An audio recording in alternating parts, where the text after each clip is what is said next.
Hello again. You're watching the Wednesday edition of Today here on eNCA DSTV channel 43. I'm Dan Moyane. Thank you very much for joining us this afternoon. Now let's bring you this story. The Minerals Council of South Africa says the high rate of fatalities in the mining industry is unacceptable. Just this year alone, at least 79 mine workers have been reported to have died on duty. That's 20 more than the 52 reported last year. Well, that should be 72, not 79 miners. Now, let's speak to Sizwe Phakathi, who's the head of safety and sustainable development in the council. Sizwe, good afternoon. Thank you very much for your time. Quickly, did I get the numbers right? The numbers, yes, are 72, regrettably, 72 fatalities. Yeah, which is 20 more than last year, the same period, where we saw 52 mine workers have died.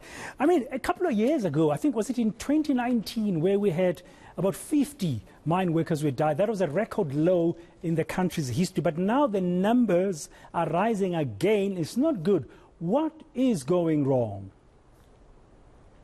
Thanks, Dan, and good afternoon to the eNCA viewers. This is unacceptable indeed from our side, and we concur with other stakeholders from government and organized labor, the trade unions. In fact, we don't look this as a crisis, as a catastrophe as far as we are concerned. Yes, in 2019, we had 51 fatalities. 51 fatalities, it's 51 too many, and one fatality is still one too many. And we saw last year we had 60 fatalities, and this year, up to this week, we have 72 fatalities, as you mentioned. So we had this regression for 2 consecutive years, and it cannot be business as usual for us. We had MineSafe conference on the 25th of November as stakeholders looking at urgent interventions. We know where the problems are, where we are still having problems. Fall of ground in our deep level mines, particularly with conventional mining operations. Transport-related risks are still a problem for us. So we have interventions where we've invested 46 million to just counteract issues of fall of ground and on transport as well. Then last Friday, our CEOs met, the Mineral Council board with 29 CEOs to say we need immediate, urgent measures, because we had MineSafe conference, but we still saw this disturbing trend continuing. And I can tell you some of those... Okay. Yeah, no, carry on. Yes, I mean, for example, again, there's another issue we need to put into context here about last year and this year. We cannot overlook the impact of COVID-19, though it's not an excuse. So we said we need increased visible felt leadership presence in mining operations. And the other thing that we have seen, a tendency of going back to old mining workplaces that pose risks. We're saying, let's conduct rigorous risk assessments to make sure that we implement controls in those areas to prevent. But that problem, Mr. Phakathi, sorry, that problem is not new. I mean, we've seen some of those disused mines being occupied by the so-called zamazamas, for example, and sometimes being accessed by mine workers, maybe by mistake or getting lost or intentional, I don't know. It's not a new problem, but now yet again is being identified as an issue. How, for example, would that be addressed differently than in the past?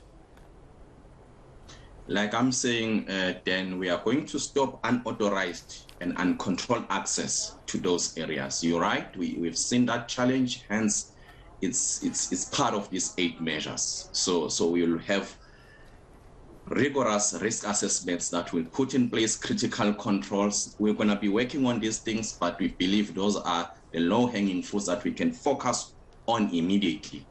And the issue of quality and scheduled maintenance, we need to embark on that so that we don't have this ad hoc type of access to production pressures. If I may just continue, because what we have seen is particularly during this time of the silly season, workers need to exercise their right to withdraw from unsafe working places. The issue of incentives is an area that needs to be looked at, because the Mine Health and Safety Act does provide that right. We need workers to come on board and exercise that right. Yeah, just on that point, sorry, Sizwe, I wanted to talk about this issue of the bonuses and incentives. What exactly is the problem there? If you may just quickly explain, why are you highlighting it as an issue? The issue of bonuses, we know that it may have unintended consequences whereby employees hide accidents or they want to complement their wages. You know, many of our member companies have reviewed their bonus so that we incentivize the right behavior. But we have seen that from time to time, this continues to present a problem for us. And we, through with other stakeholders at the Mine Health and Safety Council, we developed a guideline to say, this is how you can go about withdrawing from an unsafe working place. And it's not just employees, frontline supervisors as well, the way they supervise their employees. We have seen that companies that are profitable, productive, are safer operations. Okay. So that's where we're coming from with this issue. Okay, no, you've clarified it, and thank you very much for your time this afternoon. Sizwe Phakathi speaking to us about the high fatality in the mining sector, and interventions now are going to be put in place. There's identified specifically 8 such interventions in order to keep mine workers safe.